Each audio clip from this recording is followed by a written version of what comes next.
In an address to a joint session of the Texas House and Senate, Governor Rick Perry put a bow on his tenure as the longest-serving head of this state.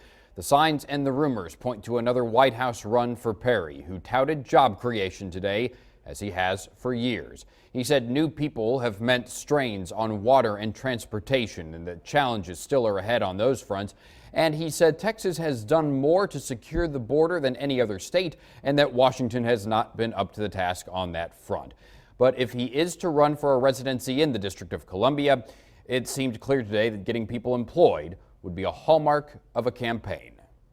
As long as there has been a Texas, there has existed a people whose character has been refined by fire, whose souls are resilient, who respond to tragedy with grace, who look to the future with hope. What we have done together is preserve Texas as a land of opportunity, making our economy more diverse, jobs more plentiful. Now, the difference between the Great Recession of the last decade and the recession of the 1980s is that we have built a more diverse economy, able to survive even those inevitable slowdowns. 2 times during my tenure as governor, we have faced major budget shortfalls. And both times we addressed those budget shortfalls without raising taxes.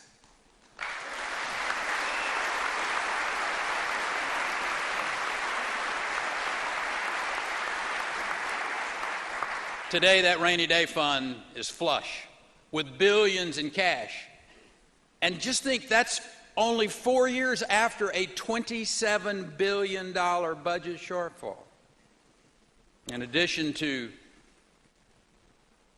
keeping with my philosophy that you don't spend all the money just because you can, I'm leaving the next governor with more than $100 million in unspent funds from trusteed programs and other funds managed by my office.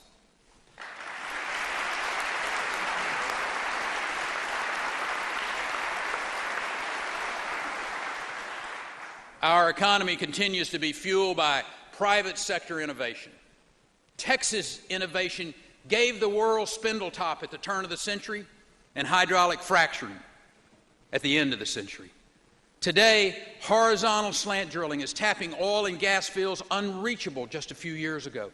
This technology is a testament to the power of the private sector to drive economic change.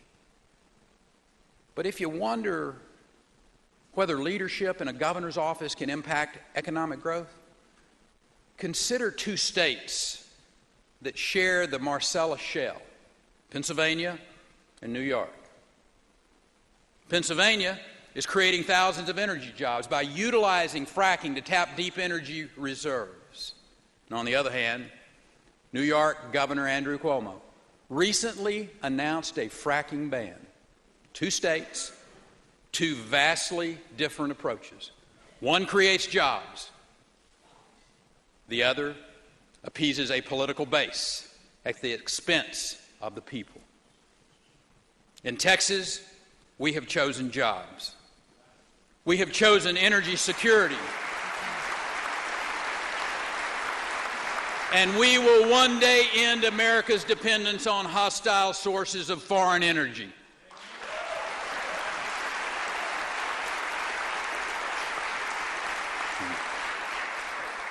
But our success doesn't stop with traditional fuel sources.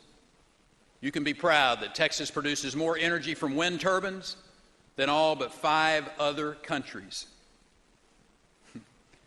We've expanded our economy while protecting our environment.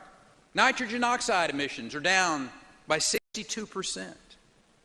Sulfur dioxide emissions are down by more than 50%. Ozone levels down by 24%. And our carbon footprint has been reduced by 9%. You see, we don't accept the false choice that the president offers about projects like the Keystone Pipeline between a clean environment and a strong economy. In Texas, We have protected the air that we breathe, the water we drink, the land that we farm, without declaring war on American industry. I've been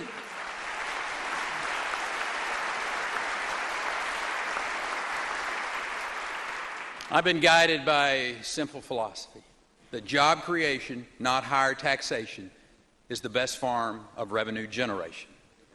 And we've created jobs. In the last year, we've created 441,000 jobs. Since I became governor, with your help, we have created almost 1/3 of all the nation's new jobs. The unemployment rate in Texas is significantly below the national average. And right here in Austin, Texas, it's below 4 percentage points.